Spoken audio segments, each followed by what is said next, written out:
ভাড়া বাড়ির ছোট এক কামরায় সংসার শুরু করা এক দম্পতি আর বেড়াতে আসা আত্মীয় স্বজন নিয়ে নানা বিপত্তি। এমনই গল্পের নাটক গেস্ট রুম। আফান মেতুলের কাছে নাটকটি নির্মাণের গল্প বলেছেন গেস্ট রুম নাটকের নাট্যকার আকাশ রঞ্জন এবং নির্মাতা পার্থিব মামুন।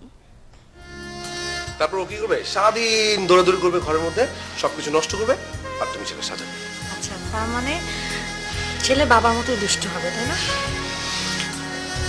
দুষ্ট বাবার ছেলে তো একটু দুষ্টই হবে, তাই না?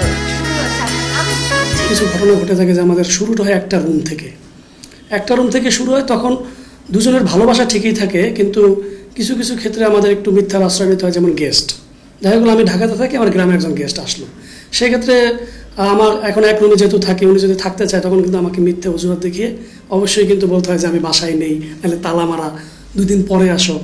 এই বিষয়গুলা নিয়েই আমার আসলে গেস্ট রুমটা লেখা। যে তো আমার বউটার আজকে মন খারাপ কেন শুনি? কি হয়েছে বলো? আজ মা ফোন করেছে। মা ফোন দিয়েছিল? আরে বাবা, এটা তো খুশির নিউজ। বর্তমান সময়ে যে সীমিত বাজেটে আমাদের কাজ করতে গিয়ে অনেক পরিশ্রম করতে হয়, কষ্ট করতে হয়।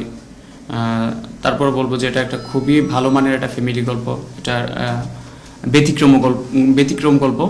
আশা করি দর্শকদের ভালো লাগবে গল্পটা। তো তার যদি ছটফট করে মন, সেখানে এসে দেখবে তোমাকে, প্রবলেম নেই কোনো, বলে দাও আসতে। নাটক আমি মনে করি মানে শুধু বিনোদনের জন্য নয়, বাট আমি দিব বিনোদন যখন আমরা মনে করবো যে নাটকটাতে শিক্ষা দেবো, সেটা হবে না।